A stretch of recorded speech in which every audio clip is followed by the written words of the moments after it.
सभी लोग अपने दोनों हाथ जोड़ेंगे, दोनों नेत्रों को बंद करेंगे, रीढ़ की हड्डी को थोड़ा सा सीधा करेंगे और परम पिता परमात्मा का स्मरण।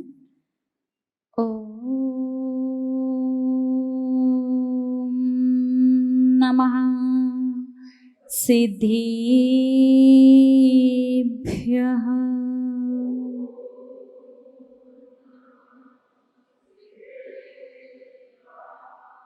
ओम नमः सिद्धिभ्यः।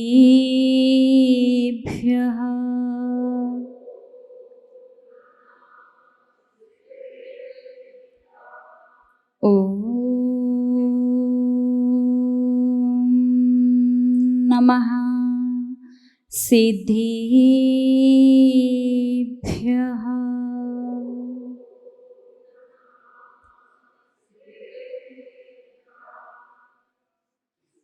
वागीश्वरी माता है तू, वचन विधाता है तू, वचनों का वरदान एक बार दीजिए।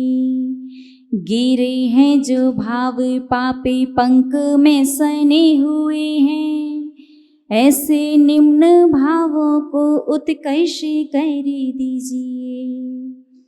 हार के जो बैठ गए करीमों की मार से, वो जीते की खुशी का उनमें हर्ष भर दीजिए। तेरा कर सब पे हो, मेरे माथे सिर पे हो, मेरे मीठे भावों को अमिट कर दीजिए। तेरा कर सब पे हो, मेरे माथे सिर पे हो, ऐसे मीठे भावों को अमिट कर दीजिए। जय बोले त्रैकालवर्ती त्रैलोक्य पूज्य विश्वाराध्य पंच परमेष्ठी भगवान की। आदि ब्रह्मा आदिम तीर्थंकर वृषभ देव श्री आदिनाथ भगवान की। अष्टम तीर्थंकर श्री चंदा प्रभु भगवान की। श्री अरिष्ट नेमिनाथ भगवान की। विश्व वंदनीय भगवान महावीर स्वामी की। परम गुरु परम पिता परमात्मा 1008 श्री सीमंदर स्वामी भगवान की। 20वीं सदी के प्रथमाचार्य चारित्र चक्रवर्ती आचार्य भगवंत श्री शांति सागर जी मुनि महाराज की।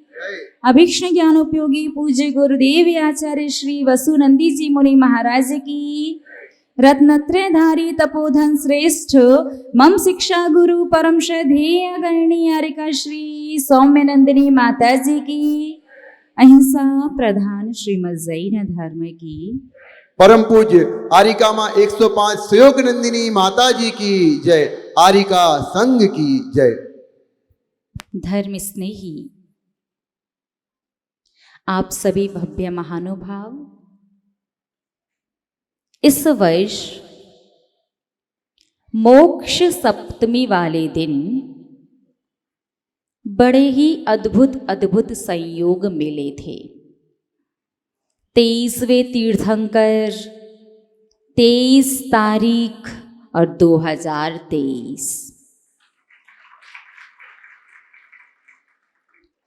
भगवान आदिनाथ का अतिशय, भगवान पार्श्वनाथ का मोक्ष और पूजनीय बड़ी माता जी का अवतरण दिवस।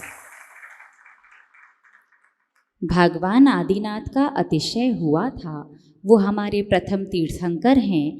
भगवान पार्श्वनाथ को मोक्ष की प्राप्ति हुई थी। उनकी जीवनी से संसारी प्राणी को बहुत सारी शिक्षाएं मिलती हैं और परम श्रद्धेय पूजनीय गणनीयारिका श्री सौम्य नंदिनी माता जी का मोक्ष सप्तमी वाले दिन जन्म हुआ था।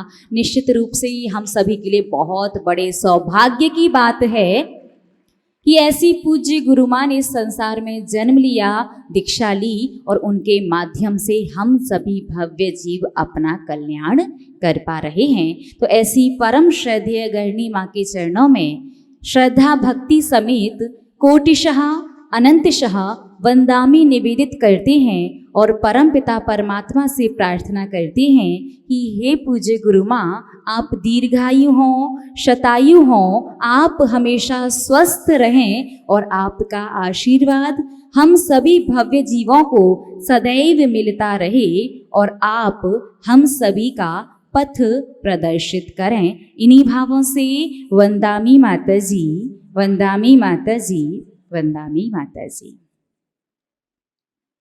भगवान पार्श्वनाथ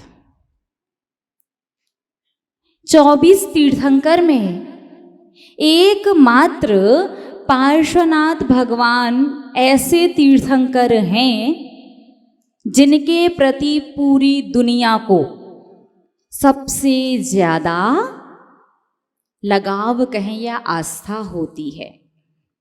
सबसे ज्यादा भगवान पार्श्वनाथ के प्रति, उनके जीवन के बारे में सभी लोग जानते हैं कि 10 भव तक भगवान पार्श्वनाथ को कष्ट सहन करना पड़ा, लेकिन पता नहीं ऐसा क्यों है कि संसारी प्राणी कहता है उनकी गलती नहीं थी फिर भी सहन किया। संसारी प्राणी क्या कहता है कि भगवान पार्श्वनाथ की कोई गलती नहीं थी, बिना गलती के कष्ट सहन करना पड़ा। रे भोले प्राणी, कर्म कभी भी किसी को भी बिना गलती के सजा नहीं देते। कोई ना कोई कहीं ना कहीं गलती तो हुई होगी।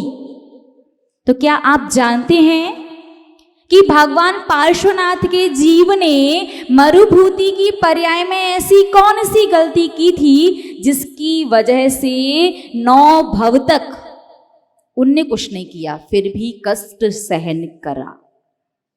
एक भव में की थी गलती जब वो मरुभूति थे। 9 भव उनने कुछ भी नहीं किया, बिल्कुल शांत सौम्य परिणाम से उन्होंने अपने ऊपर आने वाले हर एक कष्ट और उपसर्ग को सहन किया।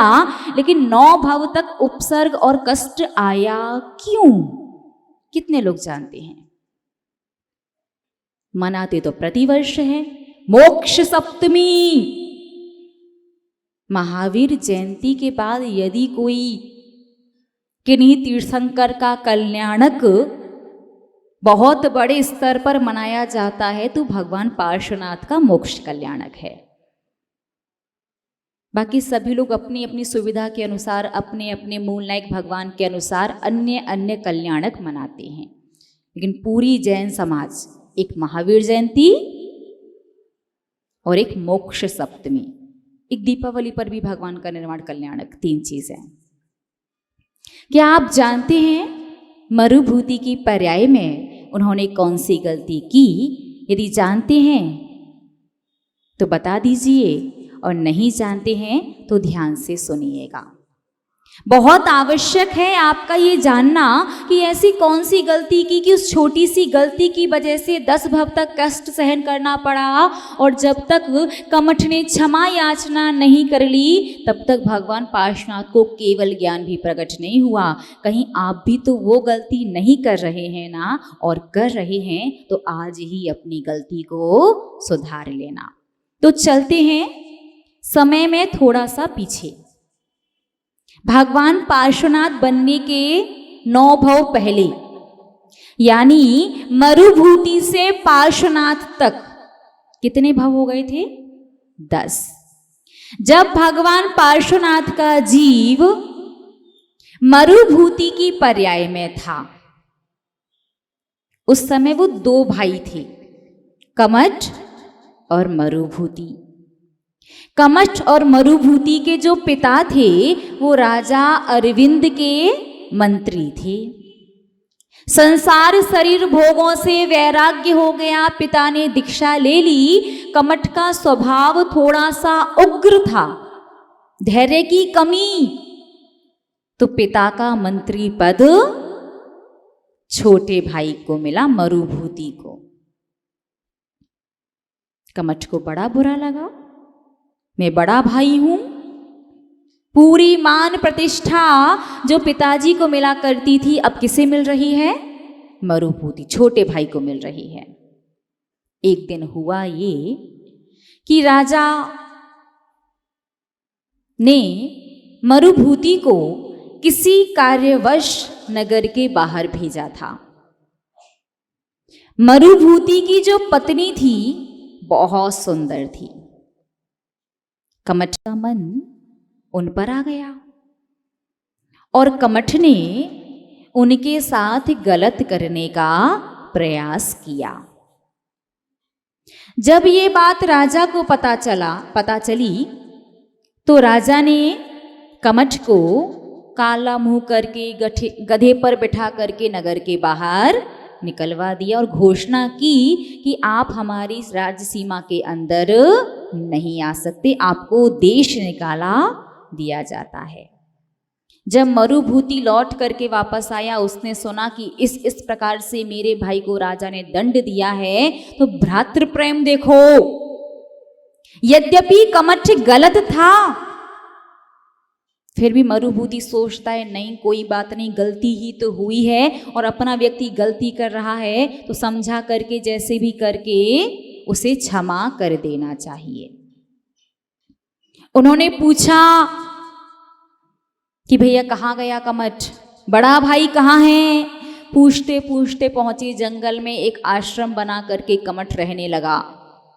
हाथों में एक पत्थर की शिला पकड़ ली कि मैं तो तपस्या कर रहा हूं, साधना। मरुभूति पहुंचे कमठ के पास, बहुत क्षमा याचना की, भाई चलो भाई चलो।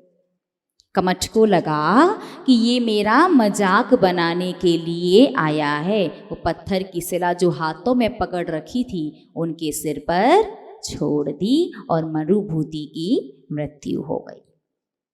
अब इस पूरे घटना चक्र में गलती क्या थी मरुभूति की? मरुभूति की गलती थी उनके द्वारा कहे गए शब्द। मरुभूति ने कहा भाई घर चलो, तुम्हारे बिना कुछ भी अच्छा नहीं लगता। क्या कहा? तुम्हारे बिना कुछ भी अच्छा नहीं लगता। इसमें कौन सी बड़ी बात हो गई? आप तो हर किसी को बोल देते, रास्ता चलते से बोल देते। अरे बहुत बड़ी बात है। दो चीजें होती हैं, एक मोह और दूसरा राग। थोड़ा सा ध्यान से समझना, ध्यान से सुनना, बहुत बड़ा सिद्धांत बताने वाले हैं, वो भी सरल शब्दों में। दो चीजें होती हैं, एक होता है मोह और एक होता है राग। जिस व्यक्ति से आपको मोह होगा, उस व्यक्ति से जब भी बुराई होगी तो बैर बंधेगा, और जिस व्यक्ति से राग होगा उस व्यक्ति से जब भी बुराई होगी तो शत्रुता बंधेगी। बात समझ में आई? मोह वाले से बुराई हुई तो बैर और राग वाले से बुराई हुई तो शत्रुता। बैर भव भव तक चलता है। दो व्यक्ति हैं, दो में से एक व्यक्ति ने यदि मोह किया है और दूसरे को कोई बात बुरी लग गई पहले वाले की, उसने बुराई बांध ली, तो बुराई की कैटेगरी कौन सी बनेगी? बैर वाली। बैर भव भव तक चलता है और राग वाले से यदि बुराई होगी तो शत्रुता, दुश्मनी बंधेगी, और दुश्मनी शत्रुता एक ही भाव तक चलती है। थोड़ा सा और इजी करते हैं। बैर की, मोह की परिभाषा, मोह तेरे बिना कुछ भी अच्छा नहीं लगता, और राग की परिभाषा तू मुझे अच्छा लगता है। रिपीट, मोह तेरे बिना कुछ भी अच्छा नहीं लगता और राग तू मुझे अच्छा लगता है। दोनों में अंतर क्या है? मोह में सिर्फ एक ही व्यक्ति आएगा।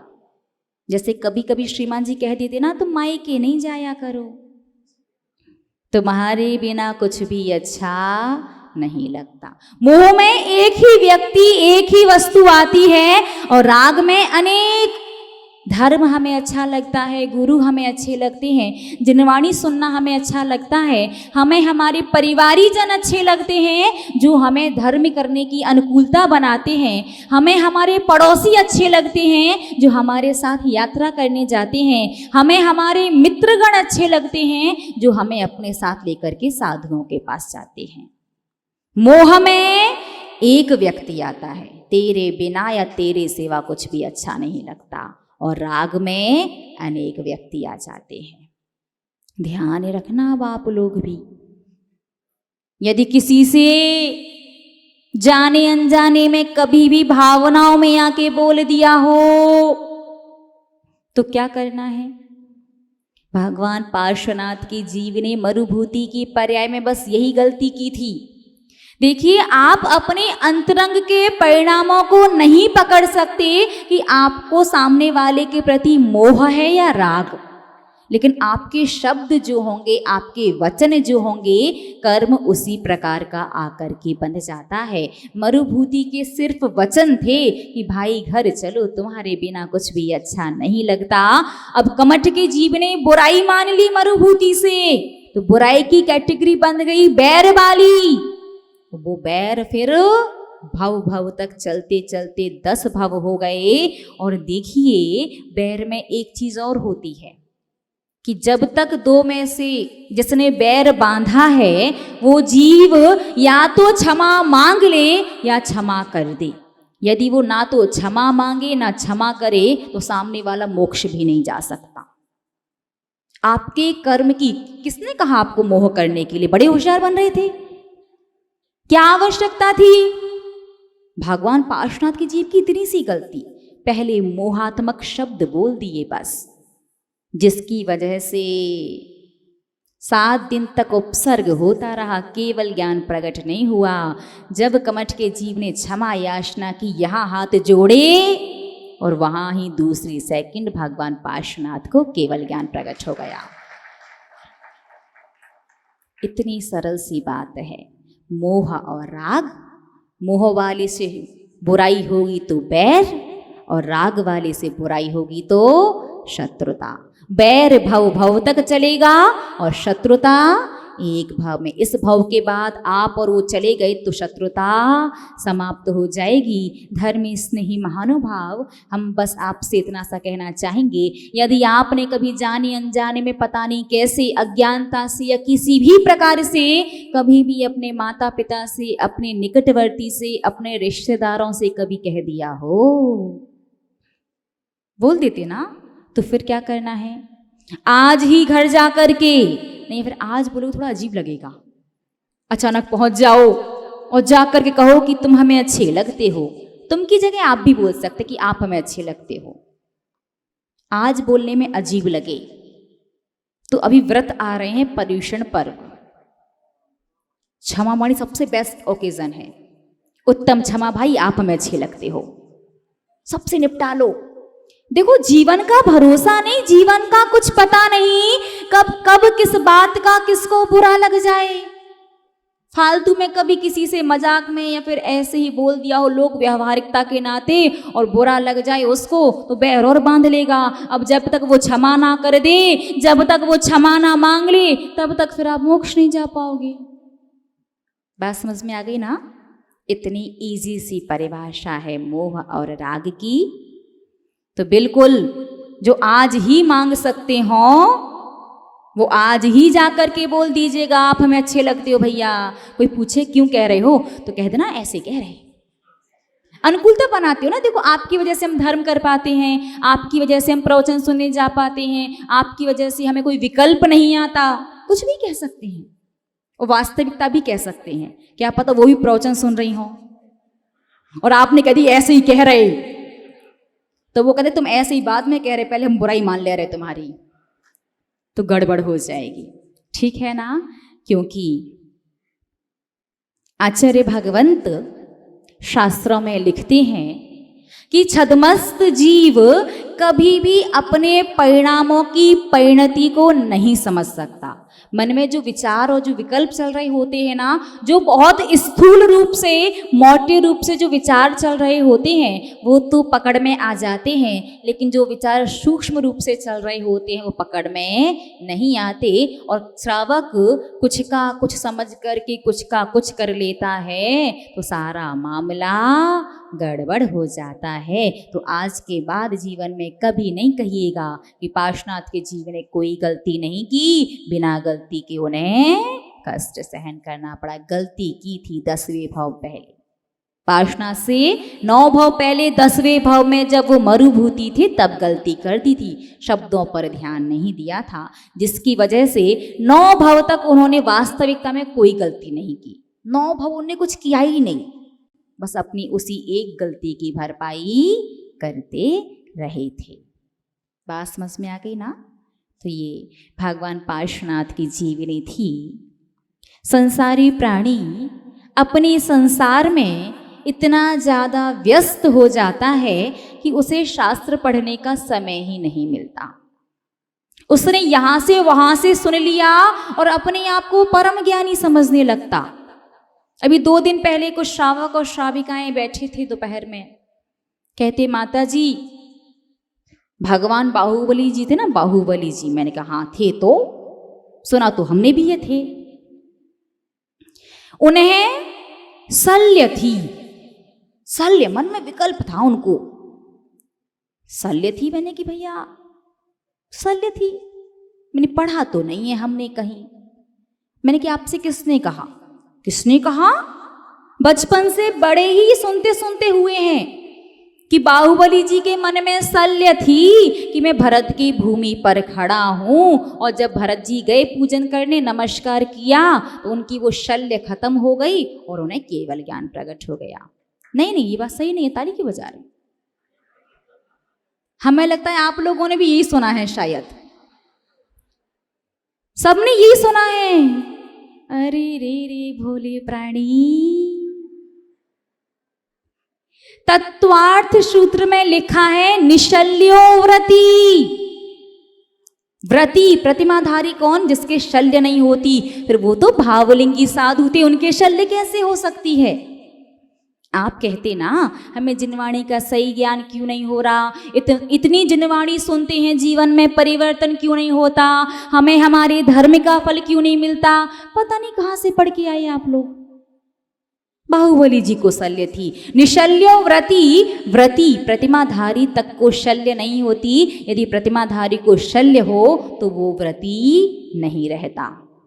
फिर तो बाहुबली जी सच्चे भावलिंगी साधु थे, अर्थात बाहुबली जी को शल्य नहीं थी। वो तो उनका शुक्ल ध्यान नहीं लग पा रहा था, उनकी छपक श्रेणी नहीं मढ़ पा रही थी, इसलिए उन्हें केवल ज्ञान प्रकट नहीं हो पाया। अब निमित्त ऐसा बना कि भरत जी का आना और शुक्ल ध्यान का लगना, तो पता नहीं लोगों ने कैसे उनको शल्यवान बना दिया। शल्य यानी विकल्प, समझते ना?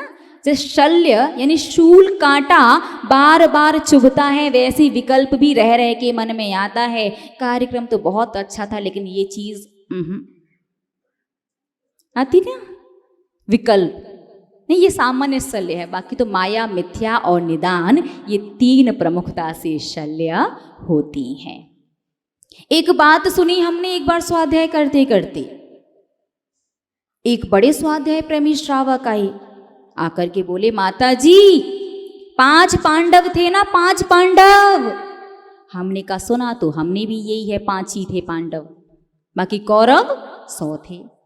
5 पांडवों ने दीक्षा ली थी, बिल्कुल सही है, दीक्षा ली थी। 5 को जलते हुए लोहे के आभूषण पहना दिए थे, बिल्कुल आभूषण पहनाए थे। उसमें से 3 तो मोक्ष चले गए। 3 कौन कौन?